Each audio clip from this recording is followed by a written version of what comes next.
Salut les philosophes. Là je vous partage une petite idée rapide qui vient de me venir à l'instant, donc ça risque d'être probablement sacrément le bazar, mais il faut que je vous la partage.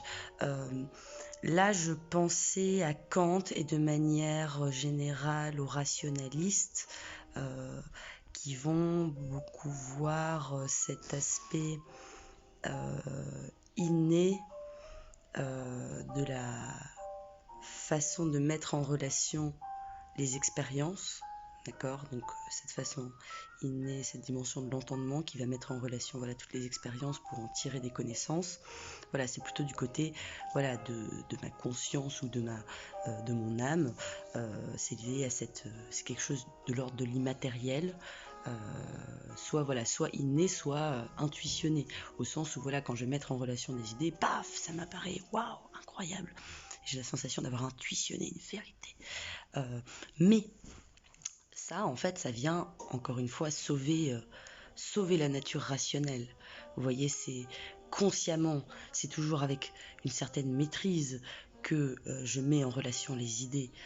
Parce que, et en un sens, c'est vrai, une fois qu'on a intuitionné une idée, on est toujours capable derrière, avec un recul critique, d'essayer justement d'en trouver les limites. Mais ce moment même où justement j'intuitionne une idée, parce que dans le terme intuitionné, il y a l'idée d'une passivité, d'accord. Et c'est là-dessus que je voudrais creuser. Euh,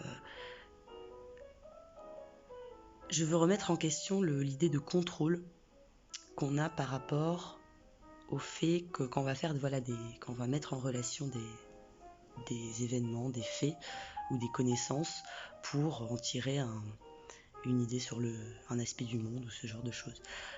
Est-ce qu'à ce moment-là, parce que bon, la connaissance que je vais utiliser, elle a un aspect extérieur, elle provient de l'extérieur. Par exemple, quand je vais apprendre que Rousseau a théorisé, voilà, l'amour-propre et la pitié naturelle, voilà.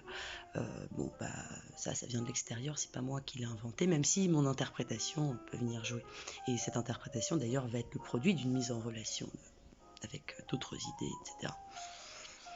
Mais du coup, c'est ce côté involontaire de la mise en relation, au sens où voilà, ces associations d'idées, elles nous viennent, paf, comme ça, et on les subit en fait. Et là, en fait, est-ce que ce n'est pas le reflet du fait que, bien que la connaissance ou les faits que je vais employer vont avoir, voilà, quand même une part d'objectivité de rationalisation, si on les a déjà critiqués, éprouvés, etc. Mais le moment où je vais mettre en relation des idées, est-ce que c'est pas un moment purement d'expression de l'inconscient au sens freudien, d'accord. Est-ce que plutôt que de penser voilà une intuition qui vient du ciel des idées, de se ressouvenir, etc., est-ce que là c'est pas mon inconscient qui me parle, au sens où voilà c'est ce qui permettrait encore une fois de venir appuyer et justifier l'ensemble des théories existantes malgré un monde qui pourtant est commun, bien que complexe.